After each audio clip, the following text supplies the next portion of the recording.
Right, you're fine. If your head's not cut out. All right, might be now.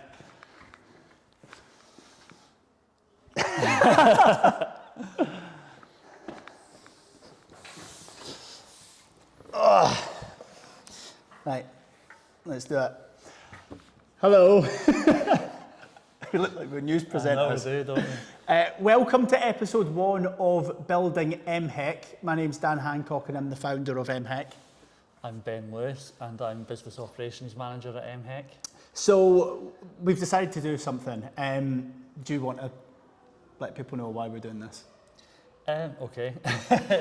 I think the idea behind it is over the last 3 years that we've been doing MHEC, there are so many things that have happened both positively and negatively, either to the company, to the mission, to ourselves, that we've not actually been able to document. Like, obviously we have it in our memories and some people are aware of things that have happened, but we don't actually have anything that we can look back on and re-watch and think, do you remember when this happened, or remember when we were going through that? So Dan and I had been talking for a while about, should we do something that's kind of behind the scenes around what we do on a weekly basis to drive the mission forward at MHEC, both to educate people around mental health, but then also building a company that has such a widespread mission and vision, and so that moving forward from today, all the things that are going to happen to us in the future, we're going to be able to document along the way and look back on, and hopefully 5 and 10 years time and say, do you remember when things were like that? Yeah, fingers crossed, that's the plan. Yeah, I think it's a good idea. Like, remember that the Kanye West documentary that you put me onto? It's a brilliant Kanye West documentary on Netflix, and essentially this cameraman followed him about for years basically, and there's all this amazing like behind the scenes footage of Kanye West when before he was even up and coming. And yeah, what a waste it would be if we didn't kind of have that content. We do have a lot of content. We have documented a lot so far when it comes to the MHEC mission and everything that we're doing, but it's a difficult one because when you're so busy doing the doing and you're having a stressful conversation or a meeting or you're working towards a deadline or there's a project that you're working on, like the last thing you want to fucking do is set up a tripod or have someone coming around and pointing the camera in your face. You know, you get lost in the doing. But I suppose that makes a really good point, doesn't it? Because the whole point is we should be documenting that. And something that I said to Ben the other day was the whole point of actually filming stuff is to then remind us to have fun with stuff. Things shouldn't be that serious that we don't have the ability to prop a camera up and, you know, be like, oh, I don't want this conversation filmed. Like, that's actually quite a big warning sign that potentially taking things too seriously. So that's why we thought that we would do this as well. So for this first kind of like introductory episode, we thought for anyone that's new to us, people who aren't familiar with what MHEC is and what it is that we do, we're going to give you a little bit of an introduction, a little bit of a background so that you can become familiar with what MHEC Limited is, what we do, why we do it, who we help, what our mission is, what our values are, and a little bit of a background into how we got to this stage. And hopefully you can then enjoy following this journey. And then, yeah, weekly we're going to be doing these videos so that you can keep up to date with everything that we're doing every single week, and hopefully you'll enjoy it. We'll kick us off then. If you could kind of summarise what we are at MHEC Limited, what would it be? I mean, it's a bad thing that these aren't scripted. We're not scripting any of these as well. It means nothing's been prepared. I don't know, like it's a difficult question. I think it's around, I think the main thing is that we just want to improve people's lives, whether that be someone that comes into the gym and exercises for their mental health, or we want to improve lives of coaches, whether that be personal trainers, sports coaches around the world, reaching further than that, you know, mental health professionals, teachers, professors, whatever it may be. I think for me it's about a mission to improve the mental health of people around the world. That's what I believe MHEC Limited to be. What would you say? Yeah, I agree. I think if we were to categorise if we were to categorize our mission, I would classify it as health education, mental health education, physical health education. If I was to classify like what MHEC Limited is as a company, I would say that we are, it's not necessarily just a health education provider. I was recently calling us kind of like an exercise education provider, but I think that's quite limited to exercise, isn't it? Health education provider, which spans mental health, physical health, the combination of those two together. And we really pride ourselves on providing progressive education across these fields. So primarily we work within the fitness industry. So across kind of like a day-to-day basis, this is some of the things that we do, and these are like the products that we have. So you'll see that we are in a gym. So we have something called the MHEC gym, which is a mental health and exercise coaching gym. So essentially, it's a gym for people who don't like busy gyms. It is a gym for people who want to exercise to feel good rather than just look good. And essentially, it is now one of the first gyms in the UK that is a safe space for people to come and exercise directly to improve their mental health. Really, really simply put. There are some other gyms across the country that will try to claim that, you know, they're looking after people's mental health, but we are the ones that have the established training, the frameworks. So this is a gym for people who want to improve their mental health through exercise, simply put. That's the gym.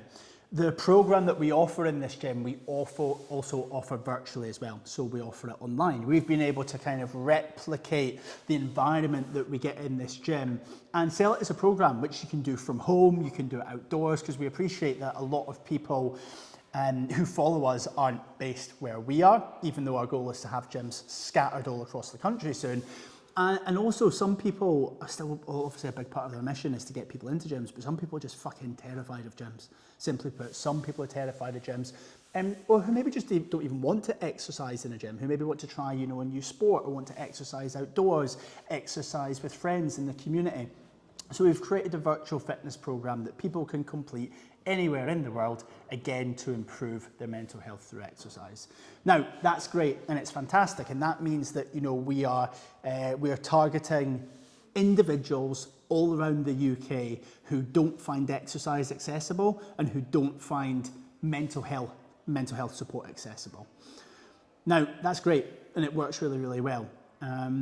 But if we really want to help people, if we really want to be able to treat things at the source, if we really want to be able to provide universal exercise in healthcare, then we're going to need the professionals that deliver exercise to be able to be trained up as well. So we've got the award in mental health and exercise coaching, which is a world's first fitness certification for individuals who want to identify if their clients are struggling mentally, have earlier interventions with them, and use exercise as a tool to promote positive mental health. Now, although the MHEC virtual fitness program, although the MHEC gym are really unique products, they're really unique concepts, it's the award that is kind of the driving force behind everything, because this is the thing that's really kind of separates us from everyone else, because it's a world's first concept. No one else in the world is doing it, which is really, really exciting. And then the last kind of, you know, icing on the cake is that it's fantastic that we're training up fitness professionals, but some of these have maybe been in the industry 20 years. They wish they'd done our award when they joined 20 years ago. If we really want to improve the standards of the fitness industry, if we really want to improve the standards of the exercise and mental health care that people get, we really need to go right to the source, which is training up individuals as they're joining the fitness industry. So we now have our own PT diploma as well, which means that we are training up professionals as they enter the industry. So that's kind of a general overall summary of what we do and why we do it. Now, I'd love to kind of take you back a few steps to discuss how it was that, you know, we got here and why it is that we do what we do. So essentially, we knew that there was a huge demand for this. I'm a PT by trade, so I would train up clients and realise that they were struggling mentally, and so there was a huge demand for this certification to be built. So I created it. I'm not going to go into the whole story of how that happened today. That's probably something that we can cover in an additional episode. But what I would love to take you back to is what happened right before the launch. So I'm a personal trainer. I've created this certification, okay? It is just after Christmas, 2020. No, yeah, that's right, 2020. Right, yeah. About to be New Year. Was it New Year yet? Was it the day before? It would have been New Year because it was the Old Firm. It would have been New Year. Me and Ben sitting on his couch after watching the Old Firm, and Ben turned to me and said something to me, and I'll pass over to you to explain what happened next. I can't remember, that night was a bit hazy, but I think it was something along the lines of, I think I need to leave my job and come and work with you on this mission, because I'd seen all the kind of prep work that Dan had been doing up to that point, getting everything ready for launch, advising here and there on different bits and bobs when it came to the business side of things rather than the fitness and education side of things, which is more of my background. And we then had a bit of a discussion around, you know, would Dan be able to grow this by himself, just as a one-man band, and the goals that he was setting himself to launch the program, the certification, launch the business. I knew that he needed a bit of support, and I guess quite cheekily said, I think I'm the person that could be there to support you along the way, because I believed in the vision that you were outlining to me all those months kind of leading up to December and New Year.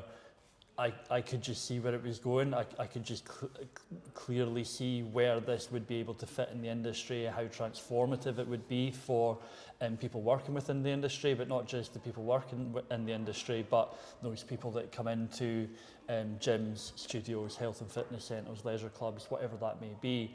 I could see the direction that it was headed, and I thought I could play a part in helping Dan drive that mission forward.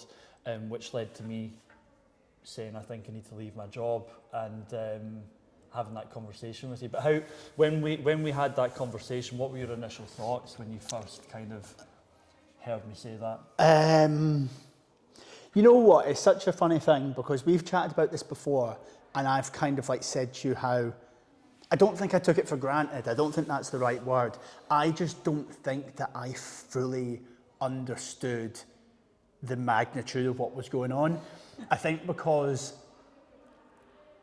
if there's one thing that I think I've became a little bit more risk averse as I've got older over the course of the last couple of years. No. But the majority of the things that I've done in the past, I've had an idea and I've just went and done it.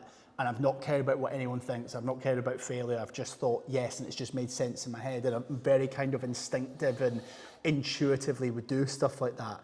So I think I just don't think I fully understood. Like for me, like you coming to me and saying like, I think I should do this. I was like, yeah, of course. Like there wasn't I don't know whether there should have been, but there wasn't this whole narrative of like, oh my God, like Ben is actually considering leaving his job. Like, oh my God, he's actually thinking like taking a risk and jumping on board this. I think because I was so confident in it and because I was confident in you, I don't think I really thought about it, which is crazy to say. It was only like when we were then traveling around the UK, like our first year delivering the course, that me and you would have a drink and we'd relax, and I'd be like, what the fuck are we doing? Like, this is crazy. And we'd have like big heart to hearts, and we'd have these like amazing like moments where we were talking about everything that was going on and what we'd done. And there's been times previously where I've kind of just like allowed myself to think about it, and I've been like, oh my God, I can't believe you did that. But that's in retrospect and in hindsight. I think at the time, because it was just so obvious to me, but also I think the way that you framed it as well, like I think I was a bit oblivious to what was actually going on, because you were like, why don't I come and help you with some stuff? Yeah. Like I can help you out in the evenings. And I don't know whether we actually spoke about you potentially being fully on board that night. I think like you lubed me up a bit. Lubed you up. Not that I needed it, like I was ready to go anyway. But I think, yeah, and then you started doing some work on the weekends, started doing some work in the evenings. And I think because it was all stuff that I'm really bad at and you're really good at, like some of like the technical stuff, like even looking at like policy and procedures, you know, making contact with people, making contact with charities, making contact with authorised bodies. And he was thinking of stuff immediately that was bigger picture that I hadn't considered because I was so lost in the doing. But yeah, how long had you been thinking about it before you... I don't think I've ever asked you this. No, don't think I've even thought about it, to be honest. I don't think it was until really when it came to, do you remember when you got the notification from SQA to say that it had been like passed through the process and was certified? I think it was probably round about then where I was thinking, actually, like, this is a thing. Not that I didn't think it was a thing before that. I think at that time it was just one of those kind of landmark moments where you kind of get hit with a dose of reality to be like, oh, all this talk and work up to this point, it was all theory up until that point. Yes, like there was actual work being done, and Dan was working really, really hard on going through the approvals process with the SQA. But when that was like the seal of approval and the rubber stamp came down, that's where it was like, oh right, okay, right, this is real now. Like this is a thing. That's probably the point where I thought, like, if I've been kind of advising bits and bobs here and there, like, what's Dan going to do when he's doing this full time? Like, even how's Dan going to run the gym as part of this mission to go and train coaches up in the industry? So it was probably around about then. And then I think over that time, from speaking to you more about what your kind of plans and goals were, I was then able to think, right, well, you need to be doing this, you need to be doing this, you need to be doing that.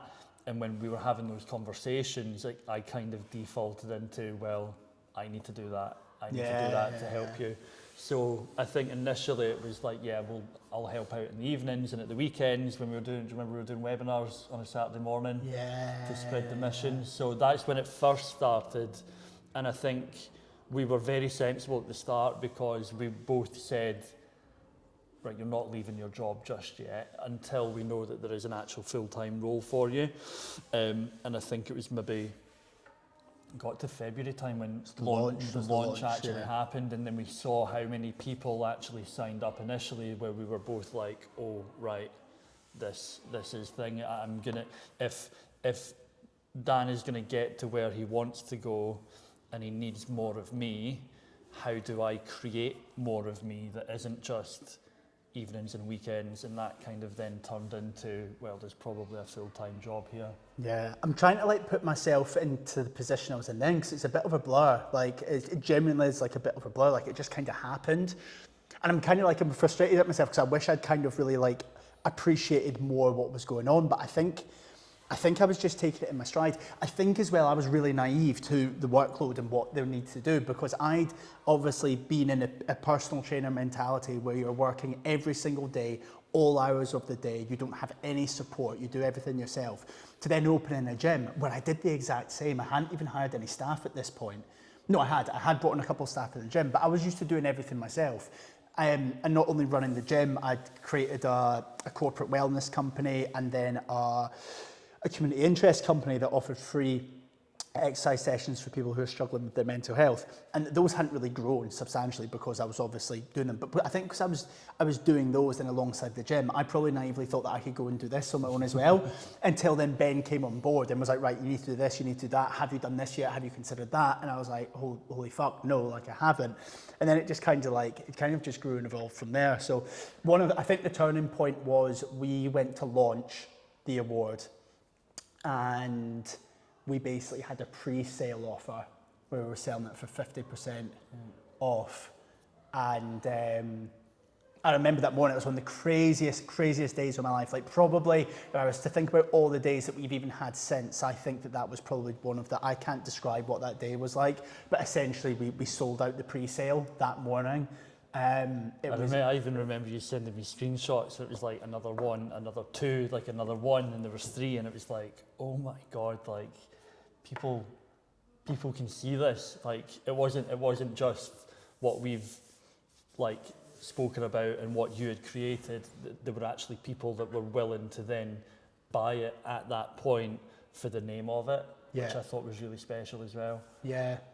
Yeah, but I think, like I said, it seems a bit of a blur. So basically, we hosted a large event back at Christmas, and I did lots of prep for an introduction to that event, and I was basically telling the story which I won't share today. It's a good story for another episode about the whole build up to launch and loads of things that went wrong building up to the product launch. And I went deep into the archives. I found like screenshots and voice notes between me and Ben dealing with all this drama leading up to the event.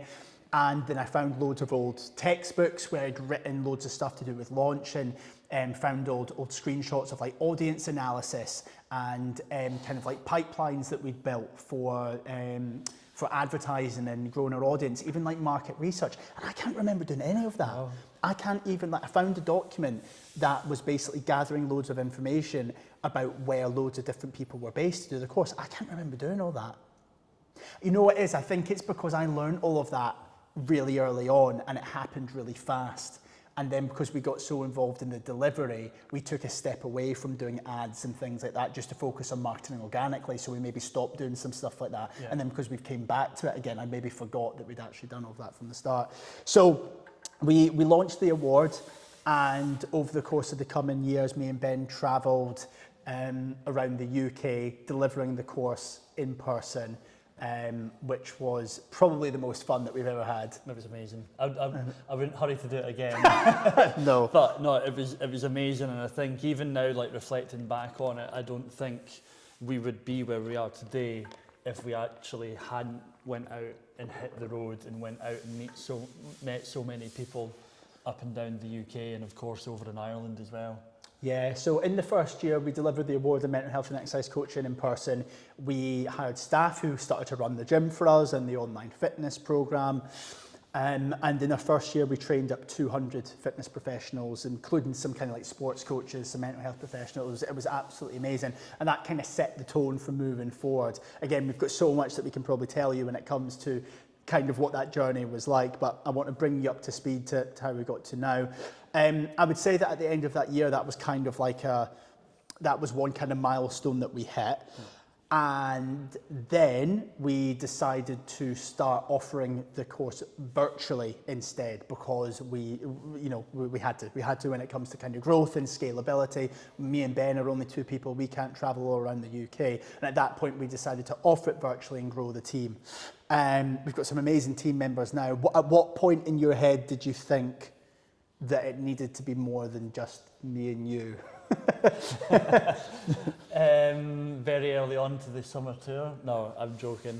Probably, I think when it was almost like a snowball effect, like after that first summer where we went round and we were delivering the course, there was then more social proof, there was more content being shared, there was more marketing and advertising, more people were getting bought in and realising it was an actual thing and it wasn't just some weird concept.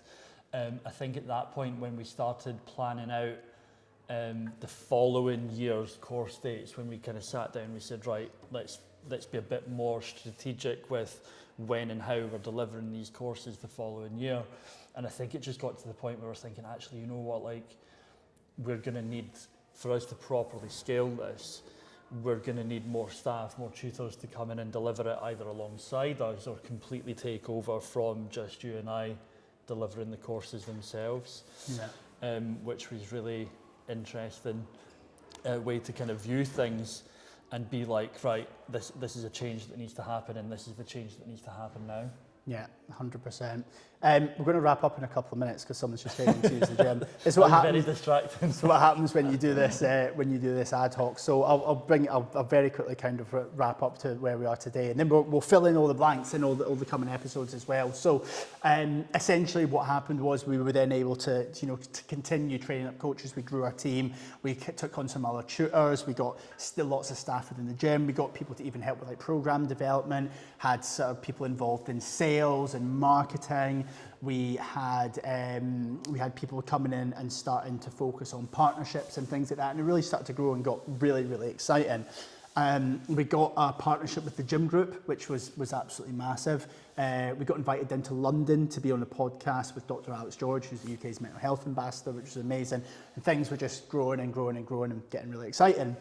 Then we were like, right, okay, well, we need to add another layer to this. So let's start offering the PT qualifications as well. So we put that off we didn't put it off, but we kind of like delayed that actually for almost 18 months because we were making lots of different changes to the award of mental health and exercise coach, and we wanted to make sure that we were, you know, not doing too much. So we did that, and then essentially we were getting ready to launch that, and then that kind of brings us up to the beginning of 2024 when everything just went absolutely crazy. So what we'll do is in the next episode, I think we'll bring you up to speed into what's happened since 2024. Yeah. Some of the things that we've been doing, some of the things that's happened, because I'm not exaggerating when I say 2024 has been the craziest year so far. It's been the most stressful year so far. It's probably been the most exciting year so far. It's been the most eye-opening year so far when it comes to realising things and changing things. We have crammed in more work into the previous 6 months of the year than we probably did in the last whole year. We have changed so much. Our products have changed, the way that we offer our courses have changed, our staffing has changed, and it's all for the better, and we'll be really excited to fill you in on that. We've got 44 seconds to go. That was good, wasn't it? That was good. It feels nice to get back to sharing some of this stuff and reflecting on things, and I'm just really excited now moving forwards to actually be doing more of this stuff again and actually document, because obviously we're running through the history up to the present day, but I think moving forward I'm going to be really excited to talk about what is going on inside the business on a week-to-week basis and bring you that, and hopefully you're going to enjoy seeing some of this stuff as well. Yeah, here and now. Cool, well done. Didn't put on your telephone voice either. No. Well done. It's a positive. Good hustle. Right, see you at the next one. Cheery bye. That was good. Well done. I enjoyed that. That was good fun. So much more natural, mate. So much more natural.